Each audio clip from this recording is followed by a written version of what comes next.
In today's video, I'm going to be talking about why you probably shouldn't do the low FODMAP diet if you suffer from constipation or IMO, aka intestinal methanogen overgrowth. Stay tuned to find out more, learn about the science, and learn what you might want to do instead. Okay, all silliness aside, let's get into the research a little bit, and then we're going to figure out what we should be doing here. So first off, I want to draw your attention to a meta-analysis that I'm going to link down in the description. Basically, what these researchers did was they looked at many different research articles, as is done in a meta-analysis, and they tried to conclude which symptoms would be most or least helped by the low FODMAP diet. And based on the title of this YouTube video, you might not be surprised to find out that constipation was the least likely to be positively affected by going low FODMAP. Rather, what they showed and what I continue to see clinically and many others continue to see clinically is that low FODMAP is much better suited for the symptoms of abdominal pain and bloating, and to a slightly lesser degree, diarrhea and mixed IBS. It's really not all that tremendously helpful for constipation specifically. But you might be sitting there thinking, all right, lady, what about this? What if I have IMO? What if I have methane overgrowth and that's the symptom that I'm trying to chase here? What if that's the cause of my bloating and my constipation? Won't low FODMAP and starving the IMO produce less methane? I don't know. We don't have any good large-scale studies to point to a yes or no here, but I will tell you from my clinical experience as well as 2 research articles I'm also going to link below that that does not appear to be the case. In one of the articles linked down below, they looked at a small cohort of people and they put them on the low FODMAP diet, and they showed that there was a reduction in breath hydrogen excretion, but not in breath methane. There's no change in methane. So that one's not really compelling. Similarly, there was another article, it was a little bit older, but there's another article where they're looking at hydrogen and methane and low FODMAP, and they actually showed that people produced less methane, about 50% less, when they ate a high FODMAP diet as opposed to a low FODMAP diet. Holy guacamole, so should we be eating a high FODMAP diet if we have IMO? I think that that study was probably a little too old and a little bit too small to really jump to that conclusion right away, but it is compelling and it at least starts poking the hole in the idea that everybody with IMO needs to be doing low FODMAP. Of course, this question still remains, why? Why wouldn't this diet that helps so many people be helpful for constipation or IMO?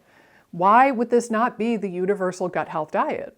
Well, a couple of things really quick, and then I'm going to get to the actual 2 mechanisms that are talked about in research. So first of all, the people who research the low FODMAP diet, the people who came up with the low FODMAP diet, Monash University, they know damn well that this is not a constipation diet. They put in their materials for their RD training course that this is not very likely to help your patients with constipation, and you should probably focus more on getting enough fiber and getting enough fluids and movement instead of going to low FODMAP in those clients. So the people developing low FODMAP and researching low FODMAP know this to be a thing. But again, the general internet, not so much. And I think part of that is because we're all really hung up on this idea of IMO and SIBO and trying to starve the bad guys. Well, we have no evidence for that. None. I've looked many times, and I will continue to scour the internet every couple of months or so in case there's new research. But I'm here to tell you, we do not have good evidence that we could starve SIBO or we could starve IMO. Actually, maybe the contrary.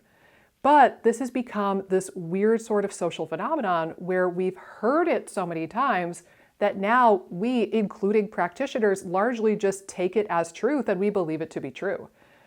Rather, we have really good evidence that the low FODMAP diet causes dysbiosis by starving good bacteria like bifidobacteria and Faecalibacterium.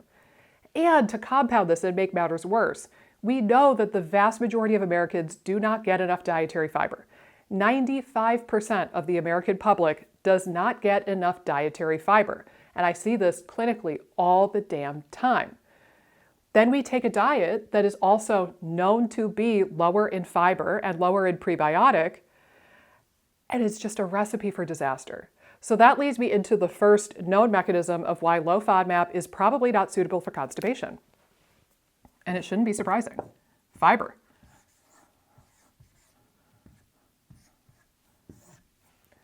Fiber and constipation have gone hand in hand since the beginning of time. We have known this, or the beginning of research time, I don't know. We've known this, gastroenterologists have known this, your grandmother knew this. Oh, if you're constipated, have some prunes or have some prune juice. If you're constipated, go eat a banana or something. We've known about the fiber constipation connection forever and ever. And again, like I said, we have a general public that is by and large not getting enough fiber. And then we go on a lower fiber diet like low FODMAP, and that can actually exacerbate the symptom of constipation, if anything, if you're not really, really, really careful. And by really, really, really careful, I pretty much mean if you do low FODMAP, you need to be working with a Monash-trained RD. Like, if you're not doing that, you're probably going to miss out on some nutrients and not realize it. So fiber just in general is the first mechanism here that gets talked about. But there's another piece to this puzzle, and I want you to focus on what a FODMAP is and what a FODMAP is known to do. We didn't just pick these and pick the fun acronym for the heck of it. They have a mechanism that they all kind of work by, and they all can cause symptoms in vulnerable people by. And that is that they draw water into the bowel. That's the mechanism. So if you think about the GI tract and you're trying to move your contents of your GI tract from mouth to anus, hopefully in a rhythmical, timely manner, you want that stool to be nice and moist. You want it to be not only lubricated, but also soft enough that you can pass it easily. And one of the things that FODMAP type prebiotics do is that they draw water into the bowel, and that softens stools and promotes laxation, aka pooping. When you take away those osmotically active fibers, those osmotically active carbohydrates, man, that was hard to say, you can actually make stools drier and harder to pass. So again, this is why if you're constipated, grandma would have told you to eat some prunes or have some prune juice. Or maybe you might have heard of like apple juice or pear juice. It's because we've known for a long time that those foods have a stool softening action. And now we understand it's because of the FODMAPs. The FODMAPs are drawing some water into the stool, softening the stool, making it easier to pass, and helping you eliminate your stool easier.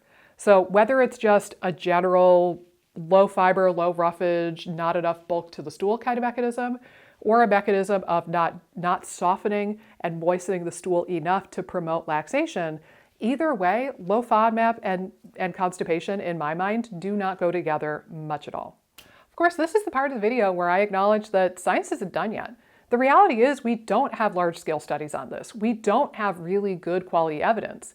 But the evidence that we do have, and my clinical experience and the clinical experience of my podcast co-host, Amy, is indicating that low FODMAP and constipation just don't really mix.